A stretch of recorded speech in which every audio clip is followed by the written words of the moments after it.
अस्सलामु अलैकुम वरहमतुल्लाहि वबरकातुहू அவுது பில்லாஹி மினஷ் ஷைத்தானிர் ரஜீம் பிஸ்மில்லாஹிர் ரஹ்மானிர் ரஹீம். எல்லாம் வல்ல அல்லாஹ்வின் நல்லடியார்களே, அல்லாஹ்வின் சாந்தியும் சமாதானமும் நம் அனைவர் மீதும் உண்டாகட்டுமாக என்ற எனது உரையை நான் ஆரம்பம் செய்கிறேன். நான் உங்கள் மத்தியில் பேச வந்துள்ள தலைப்பு ஷிர்க். ஷிர்க் என்றால் என்ன என்று உங்களுக்கு தெரியுமா? ஷிர்க்னா இணை வைத்தல்னு அர்த்தம். இணை வைத்தல்னா என்னன்னு உங்களுக்கு தெரியுமா? இணை வைத்தல்னா அல்லாஹ்வின் இணை வைத்தல்னா அல்லாஹ்வுக்கு இருக்கும் வல்லமை அனைத்தும் அல்லாஹ்வினால் படைக்கப்பட்டவையில இருக்கு நம்ம நம்புறோம்ல, அதுதான் ஷிர்க். அல்லாஹ் அவனுடைய புத்தகம் அல் குர்ஆனிலே கூறுகிறான்.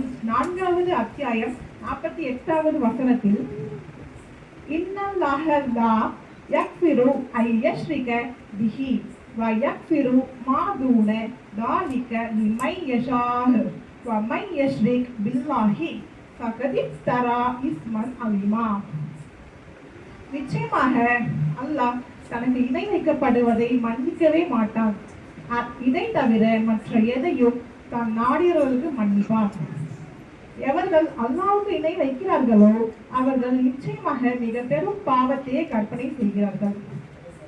இப்போ நம்ம இந்த வசனத்துல பார்த்த மாதிரி அல்லாஹ்வுக்கு அல்லாஹ்விற்கு இணை வைப்பதை அல்லாஹ் ஒருபோதும் மன்னிக்க மாட்டான். மற்ற எதையும் தான் நாடியவர்களுக்கு மன்னிப்பான். இதுல 2 விஷயம் தெளிவாக இருக்கு. ஒரு விஷயம் என்னன்னா அல்லாஹ் மன்னிப்பான், இன்னொரு விஷயம் அல்லாஹ் தான் நாடியவர்களுக்கு மட்டும்தான் மன்னிப்பான்னு சொல்லலாம். உதாரணமாக, இந்த துனியாவில் ஒரு கம்பெனியில வேலை பார்க்குற ஒரு நபர் அந்த கம்பெனியில சம்பளம் வாங்கிட்டு வேற ஒரு கம்பெனியில போய் விசுவாசமாக வேலை செஞ்சா அந்த கம்பெனி ஓனர் ஏற்றுக்குவாரா? அப்போ அகிலத்தையும் படுத்த ரப்பு அவனுக்கு நம்ம உண்மையா இருக்க வேண்டாமா? அல்லாஹ்வினால் படைக்கப்பட்ட நாம் அல்லாஹ்வை தான் வணங்க வேண்டும். அதை விட்டு அல்லாஹ்வின் படைப்பினங்களை நாம் வணங்கக்கூடாது. நபி முஹம்மது ஸல்லல்லாஹு அலைஹி வஸல்லம் அவர்கள் கூறுகிறார்கள், எனது கபரை நீங்கள் வணங்கக்கூடிய ஸ்தலமாக ஆக்கிவிடாதீர்கள் என்று. ஆனா நம்ம என்ன பண்றோம்? அல்லாஹ்வுக்கு இணை வச்சுட்டு தான் இருக்கோம். இந்த தவறை நாம செஞ்சுட்டே இருந்தோம்னா நம்மளோட எல்லா இபாதத்களும் அழிந்துவிடும். ஆனா நம்ம இறந்தவர்களிடம் போய் கையேந்தி பிரார்த்தனை செஞ்சா, இது அவங்களுக்கு கையேந்தி பிரார்த்தனை செஞ்சா அல்லாஹ் மன்னிக்கவே மாட்டாங்க. இபாதத்துக்கு தகுதியானவன் அல்லாஹ் மட்டும்தான், அவனையே தான் வணங்க வேண்டும்.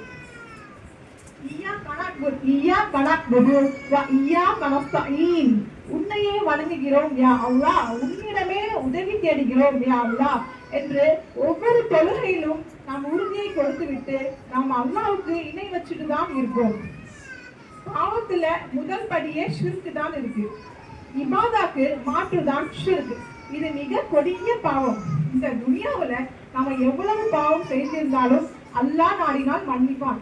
அதாவது மிகப்பெரிய பாவம்னா என்னது? விபச்சாரம், கொள்ளை, கொலைகள் ஆகியவற்றை கூட அல்லாஹ் நாடினால் மன்னிப்பான். ஆனால் இந்த ஷிர்க் வைத்தால் அல்லாஹ் ஒருபோதும் மன்னிக்க மாட்டான். இது மாதிரியான பாவத்துல நம்ம அனைவரும் விழுந்து விடக்கூடாது. நாம் அனைவரும் அல்லாஹ்வின் பாதுகாப்பவனாக என்ற பிரார்த்தனையோடு எனது உரையை நிறைவு செய்கிறேன். அஸ்ஸலாமு அலைக்கும் வரஹ்மத்துல்லாஹி வபரகாத்துஹு.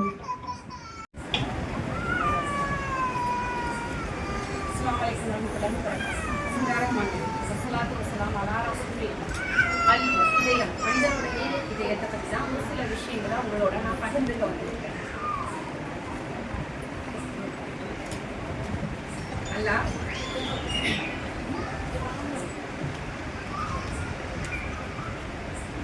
13வது அத்தியாயம் 28வது வசனத்துல கூறுகிறான், அல்லதீன ஆமனு வ தத்மையின்னு குலூபுஹும் ஃபீ திக்ரில்லாஹ் அலா ஃபீ திக்ரில்லாஹி தத்மையின்னுல் குலூப். நேர்வழி பெறும் அவர்கள் எத்தகையவர் என்றால் அவர்கள் தான் முற்றிலும் ஈமான் கொண்டவர்கள். மேலும் அல்லாஹ்வை நினைவு கூறுவதால் அவர்களுடைய இதயங்கள் அமைதி பெறுகின்றன. அல்லாஹ்வை நினைவு கூறுவது கொண்டுதான் இதயங்கள் அமைதி பெறுகின்றன என்பதை அல்லாஹ் கூறுகிறான் நமக்கு. அதாவது இறைநம்பிக்கை கொண்டவர்கள் உள்ளங்கள் அல்லாஹ்வை நினைவால் அமைதி பெறும். ஆனால் அல்லாஹ்வை நினைவு கூறுவதால் மட்டும்தான் மனிதர்களின் இதயங்கள் அமைதி பெறுகின்றன. அதாவது மூமின்களோட இதயங்கள் அல்லாஹ்வை தொழுவதாலும் திக்ரு செய்வதாலும் மட்டும்தான் அமைதி பெறுதுன்னு சொல்றாங்க. அப்ப திக்ருனா என்னது? குரானை ஓதுறதும் குரானை கேட்பதும் திக்ரு தான். அதுவும் அடுத்து 39வது அத்தியாயம் 22வது வசனத்துல அல்லாஹ் குறிப்பிடுறான், அப்ப மன் ஷரஹல்லாஹு சத்ரஹு லில் இஸ்லாமி ஃபஹுவ அலா நூரின் மின் ரப்பிஹ் ஃபவைலுல் லில் காஷியதி குலூபுஹும் மின் திக்ரில்லாஹ் உலாயிக ஃபீ லலாலின் முபீன். அல்லாஹ் எவருடைய இருதயத்தை இஸ்லாத்திற்காக விசாலமாக்குகின்றானோ அவர் தம் இறைவனின் ஒளியில் இருக்கிறார். ஆனால் அல்லாஹுடைய திக்ரை நினைவை விட்டும் விலகி எவர்களுடைய இருதயங்கள் கடினமாக்கி விட்டனவோ அவர்களுக்கு கேடுதான். இத்தகைய பகிரங்கமான வழிகேட்டில் இருக்கிறார்கள் அப்படின்னு சொல்றாங்க. அல்லாஹுடைய நினைவிலும் திக்ரிலும் இருப்பவருடைய உள்ளங்களை அல்லாஹ் விசாலமாக்கினான். எதற்காகனா இஸ்லாத்திற்காக விசாலமாக்கினார். அல்லாஹ்வை நினைவு கூறப்படாத உள்ளங்கள் கடினமாகும். இதனால அவங்க பகிரங்கமான வழிகேட்டில் சென்று விடுகின்றார்கள். வழிகேடுகள் அனைத்துமே நரகை கொண்டு போய் சேர்த்துவிடும். நம்மை படைத்தவன் அல்லாஹ் என்பதில் யாருக்கு எந்த சந்தேகமும் இல்லை. நம்மளை மட்டும் அல்லாஹ் படைக்கல. இந்த பிரபஞ்சத்துல இருக்க எல்லாவற்றையுமே படைத்தவனா அல்லாஹ் மட்டுமே இருக்கான். அப்படி எல்லாத்தையும் படைத்தவனாகிய ரப்பு மனிதனை ஒரு அழகிய படைப்பாக படைச்சிருக்கான். அப்படி அழகிய படைப்பாக படைத்து அவனுக்குள்ள இருக்கிற எல்லா விஷயத்தையுமே ரொம்ப அழகாகவும் அற்புதமாகவும் வடிவமைச்சு கொடுத்திருக்கான். அப்படியே அற்புதமான வடிவத்தில் மனிதனை படைத்த அல்லாஹ் அவனுக்குள்ள ஒரு பகுதியாகவும் ஒரு உறுப்பாகவும் எதை ஆக்கியிருக்கான்னு கேட்டீங்கன்னா கல்வி, இதயத்தை தான் ஆக்கியிருக்கிறான்.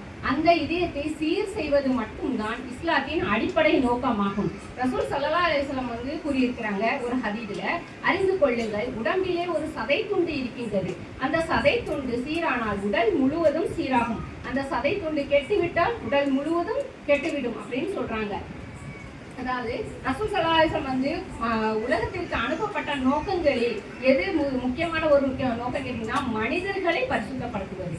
அதாவது ஈமான் கிடைப்பதற்கு முன்னால் மனிதர்களுடைய இதயத்துக்கு ஈமான் இல்லைன்னா அந்த உள்ளம் கெட்டுவிட்ட உள்ளம், அதாவது செத்து போன உள்ளமாகவும் மாண்டு விட்ட உள்ளமாகவும் மட்டும்தான் கருதப்படுது.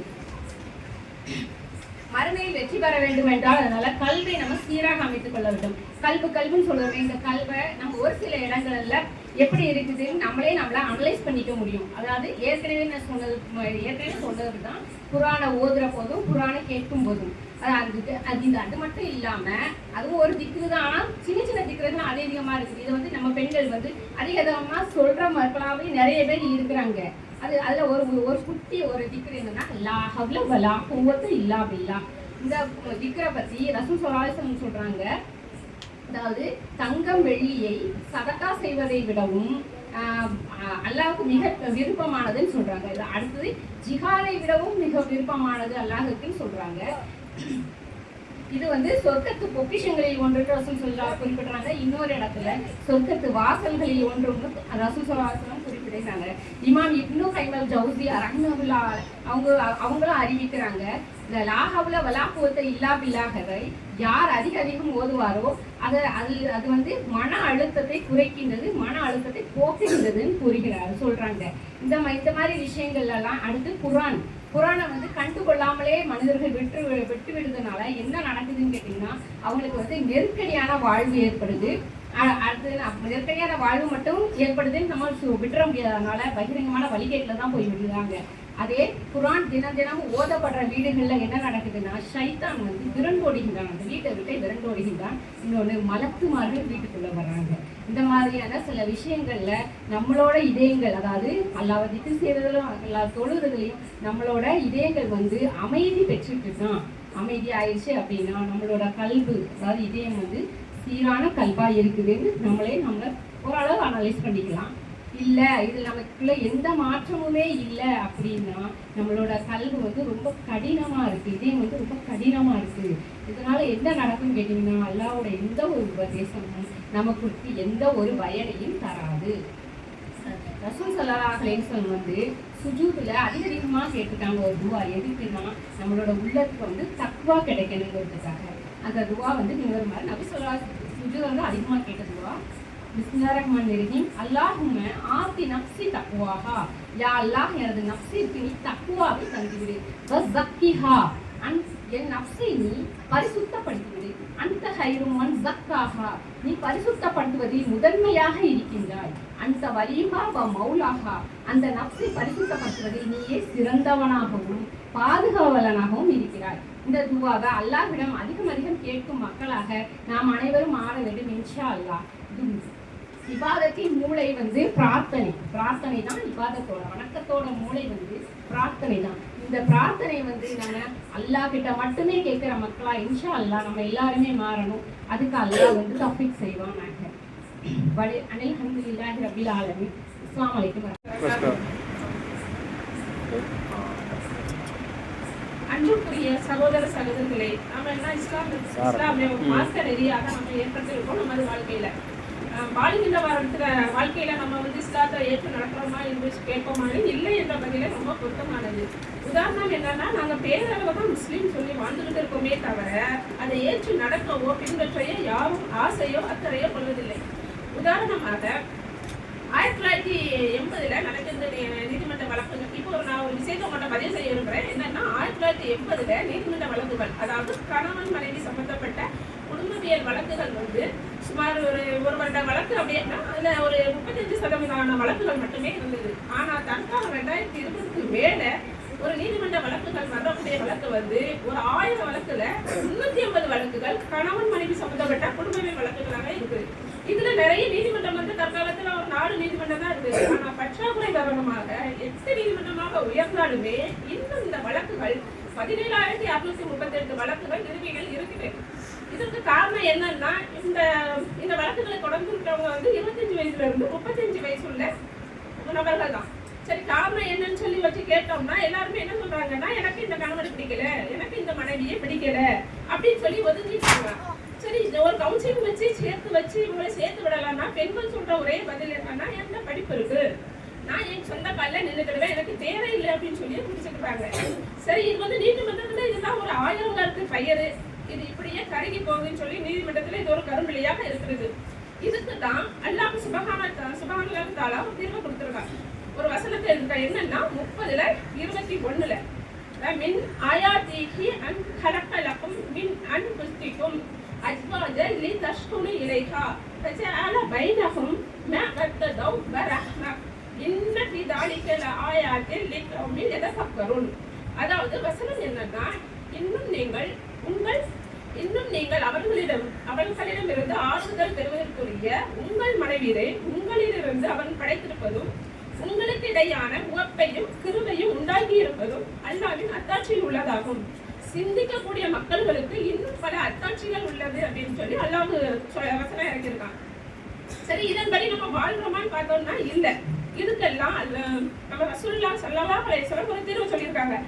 என்னன்னா, மாப்பிள்ளைக்கு பெண்ணுக்கு மாப்பிள்ளையும் பார்க்கின்ற படலத்தில் நம்ம அல்லாஹ் ரசூலுல்லாஹி ஸல்லல்லாஹு அலைஹி வஸல்லம் சொல்ற தீர்வை எடுத்துக்கணும். அது என்னன்னா, இப்ப நான் பெண் பார்க்க போகும்போது ஒரு 4 விஷயத்துக்கு மட்டுமே பெண் பார்க்கப்படுவாங்க. எல்லாருக்கும் தெரிஞ்சதான். பெண் பார்க்கறது எதுக்கு? ஒண்ணு அழகுக்காக, இன்னொன்னு குடும்பத்துக்காக, இன்னொன்னு பொருளாதாரத்துக்காக, மார்க்க கல்விக்காக பார்க்கறாங்க. ஆனா இது இப்போதைக்கு யாருக்குமே இல்லை. மார்க்க கல்விக்காக பெண் பார்க்கறதும் இல்லை. சரி, இதன் காரணமாக என்ன ஆகுறதுன்னா, இப்போ ஒரு பெண் பார்த்து முடிச்சு வச்சாச்சு. இவங்க வந்து கணவன் மனைவி வந்து இது சம்பந்தம் இல்லாம ஒரு மனக்கசப்புலே வாழ்றாங்க, விருப்பம் இல்லாம. ஒரே வார்த்தை சொல்றாங்க, எனக்கு நான் நினைச்சபடி அவங்க இல்ல, அவங்க நினைச்சபடி நாங்க இல்லை அப்படின்னு சொல்லி. சரி, இப்ப மாப்பிள்ளை பார்க்கும் படத்துலயும் ஒரு நல்ல மாப்பிள்ளையை தேர்ந்தெடுக்கணுமா அப்படியும் இல்லை பார்த்துக்கிடுங்க. ஒரு பொருளாதாரத்துக்கும் ஒரு அழகுக்கும் ஒரு குடும்பத்துக்காக மட்டுமே மாப்பிள்ளையை தேர்ந்தெடுக்கிறாங்க. மாப்பிள்ளை பார்க்க வேண்டிய விஷயத்துல மாப்பிள்ளை நல்ல மாப்பிள்ளையா, 5 நேரம் தொழுகிறானா, ஹலாலான முறையில் சம்பாதிக்கின்றானா, கண்டிப்பாக சுமுக தொழுகைக்கு போறானா, அப்படியெல்லாம் பார்க்கறது கிடையாது. சரின்னு சொல்லி கல்யாணம் பண்ணி கொடுத்துருக்காங்க. இந்த மகர் விஷயமா கூட பெண்களே முன் வந்து மகர் கேட்பதும் இல்லை, ஆண்கள் முன் வந்து கொடுக்கவும் இல்லை. இந்த மகர் எல்லாம் பெரியவங்களே பேசி முடிச்சுட்டு இருக்காங்க. சரி, மகரும் தரல, எதுவுமே தரல, கல்யாணமும் முடிஞ்சு போச்சு. இவங்க ஒரு மனக்கசப்பிலே வாழ்றாங்க. மனக்கசப்பிலே வாழ்ந்து குழந்தைகளையும் பெற்றெடுத்து அந்த குழந்தைகளை நல்ல முறையில் வளர்க்கிறாங்களா அப்படின்னு பார்க்கும்போது இல்லை. ஏதோ பெற்றெடுப்போம், ஏதோ வளர்த்தோம்னு சொல்லி விட்டுருக்காங்க. இதனால இந்த குழந்தைகளுக்கு வந்து ஒரு நல்ல ஒழுக்கம் சொல்லி கொடுக்கறது இல்லை, ஒரு நல்ல பண்புகளை சொல்லி கொடுக்கறது இல்லை, ஒரு தொழுகை இல்லை, ஒரு எதிர்காலத்தையும் தீர்மானித்து கொடுக்கறது இல்லை. அவங்க போக்களை விட்டுருந்தாங்க. அவங்க செல் ஒன்னே உலகம்னு சொல்லி அதை தூக்கிட்டு ஊரெல்லாம் சுற்றி நண்பர்களோட அழைச்சி திரிஞ்சு இந்த பூமியில என்ன பண்றாங்கன்னா, சைத்தானோட வேலைகளை அழகா சுலபமா செஞ்சு முடிச்சிருந்தாங்க. இதனால என்ன இருக்கு, நம்ம ஒரு சமுதாயத்துல வந்து ஒரு நல்ல குடும்பம் தான் ஒரு சமுதாயத்தின் கோர்வை. ஆனா இந்த சமுதாயத்துல நல்ல கோர்வைகளாக குடும்பம் இல்லை. ஏன்னா கணவன் மனைவி நல்லா இருந்தாலே ஒரு குடும்பமே நல்லா இருக்கும். கணவன் மனைவி சரியில்லை, பிள்ளைகளை ஒழுங்கா வளர்க்கறதும் இல்லை. சரி, இந்த இந்த நல்ல ஒழுக்கங்களை சொல்லி தரணும்னா அடிப்படை கல்வி நமக்கு தெரிஞ்சிருக்கணும். அப்பதானே பிள்ளைகளுக்கு சொல்ல தெரிய முடியும். அதையும் நாங்க விட்டுருந்தோம். இதனால சமூகம் சீரழிஞ்சு போகிறது. ஒரு பலமான குடும்பம், நல்ல மார்க்க அறிவுள்ள குடும்பம் இருந்தால் மட்டுமே பலமான சமுதாயத்தை, நம்ம ஒழுக்கமுள்ள சமுதாயத்தை தர முடியும். ஒரு சின்ன விஷயம் சொல்லிக்கிறேன். அல்லாஹ் சுப்ஹானஹு வ தஆலா சொல்லியிருக்கிறான், இந்த கணவன் மனைவி உறவுங்கிறது அல்லாஹ்வுடைய ஒரு அருளுக்குரியது. அத பூமியின் முதலாக படைத்த உறவும் கணவன் மனைவி உறவு தான். கடைசி சொர்க்க வாசலில் போய் நிற்கின்ற வரைக்கும் அந்த உறவு தொடர்ந்து கொண்டே இருக்கும். கடைசியில இறுதியில் சொர்க்கம் சென்ற உறவும் கணவன் மனைவி உறவு தான். ஆகையால் இந்த உறவுகளை பேணி பாதுகாத்து நம்ம குடும்பத்தையும் சமுதாயத்தையும் நல்ல ஒழுக்கமுள்ள சமுதாயமா, ஒரு பலமிக்க சமுதாயமா கொடுக்கணும்னு சொல்லி எதை நான் இப்போது சொன்னேன்னு அதை நானும் நீங்களும் பின்பற்றி அல்லாஹ் அருள் செய்வானாக. வாக்கில தௌபானா அல்ஹம்துலில்லாஹி ரப்பில் ஆலமீன். அஸ்ஸலாமு அலைக்கும் வரஹ்மத்துல்லாஹ்.